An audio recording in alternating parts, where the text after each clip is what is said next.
Welcome to Tennis Spin, where we put our spin on your tennis.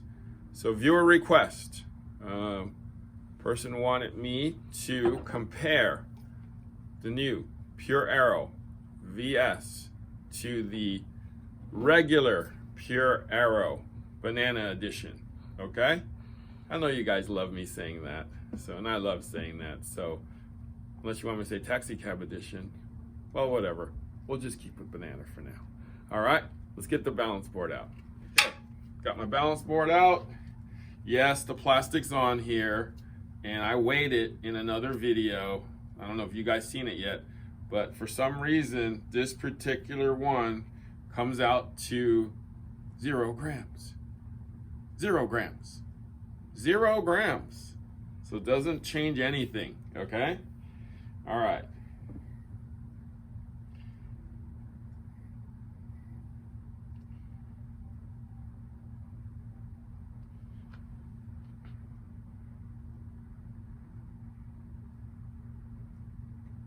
Three 320.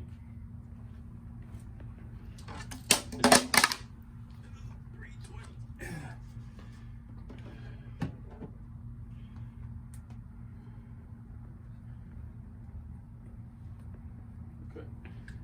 All right.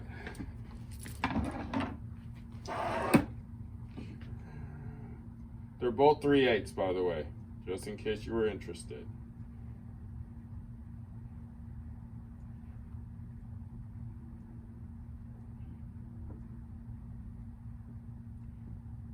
Scoot that over so you guys can see.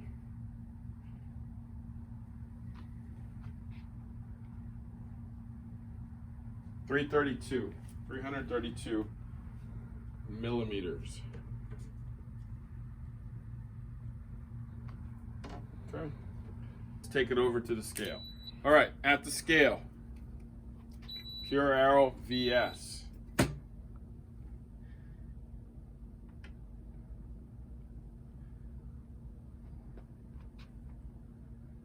323.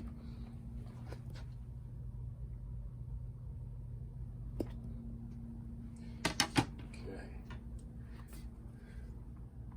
Swing weight.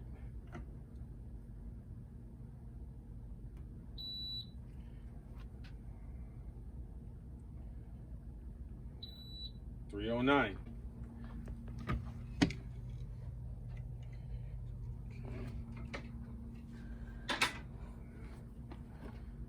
Pure Aero Banana Edition.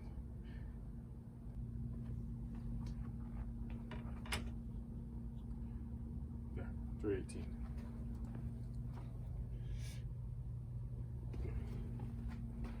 Okay. Swing weight.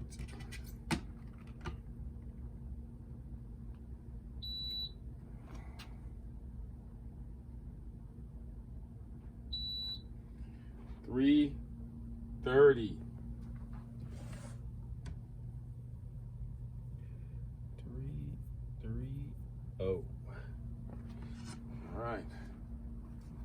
All right, let's go analyze the numbers. Before I dig into the numbers, we know of a few things already, okay? This VS version is 98 square inches versus 100, so it's a little smaller. It starts off heavier at 10.8, so it's just a little bit, okay, versus 10.6.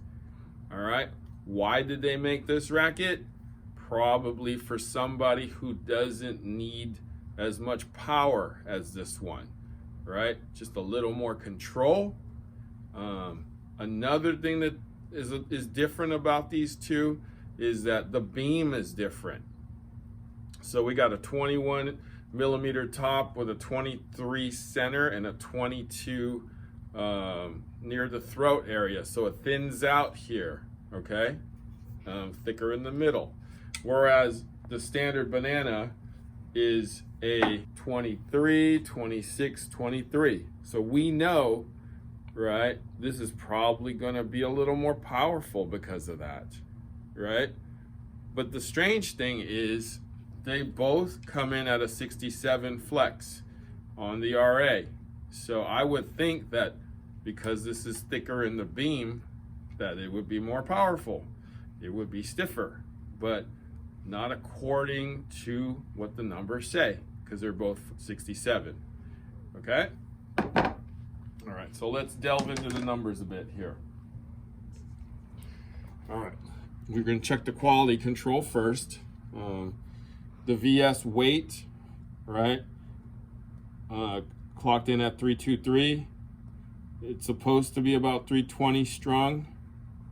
That's, like I say, tennis normal.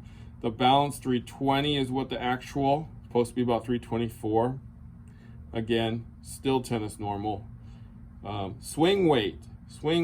This is where it's pretty off. It comes in at 309. It's supposed to be 321. So I'm guessing with these two, it's kind of canceling each other out a bit there. Okay? Now, on the pure Aero, okay, 318 on the weight. It's supposed to be 318.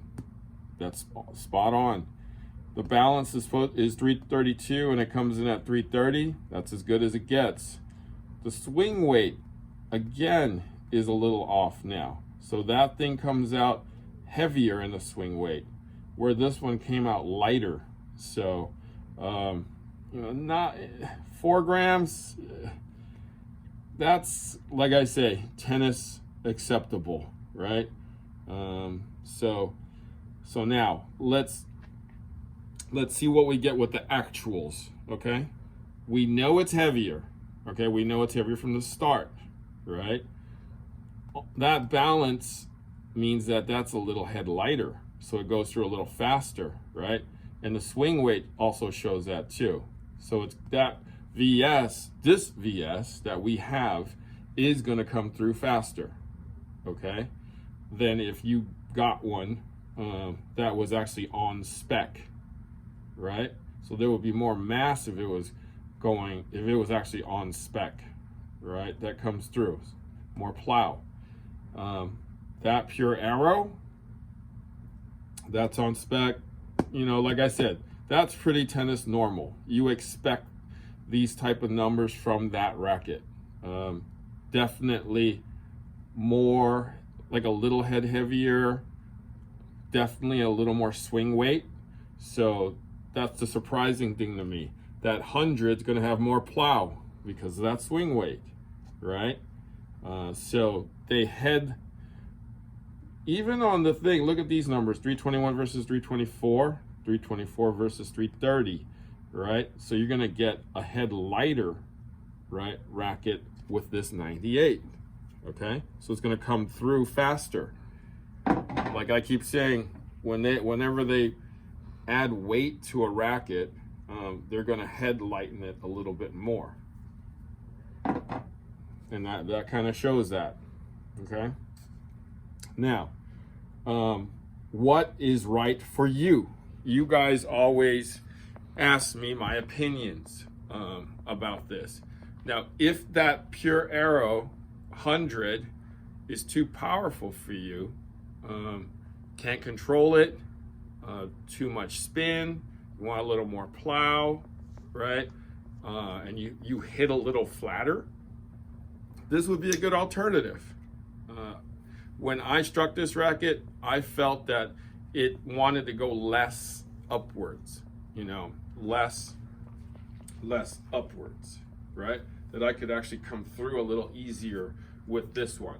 It's probably because of the thinner beam that it cuts through a little easier. Although it didn't lack spin. It really didn't lack spin. But it is definitely worth a try. Like this is new to the line. Gonna feel different. If like I said, that's too powerful for you, try this racket. It feels similar to this, but like a player's version. Not to say that this isn't a player's racket, but just a player's version. You know, if you know what I mean, okay?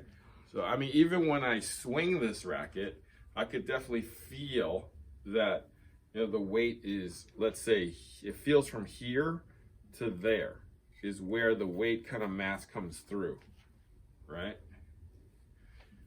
Whereas this one is kind of more in the throat area. So this definitely feels like it goes through faster. So even if you're not a pure Aero fan, if you're using a Strike, right? This would be a good alternative. If you were using a Strike 98, try this one. If you're using like a Wilson Blade, try this one, okay? It's kind of right in that type of racket category, okay? Now, they're both good rackets. I mean, like I said, good spin, good power, a little more control. All right? Try it for yourself, though. All right? Thanks for watching Tennis Spin, where we put our spin on your tennis.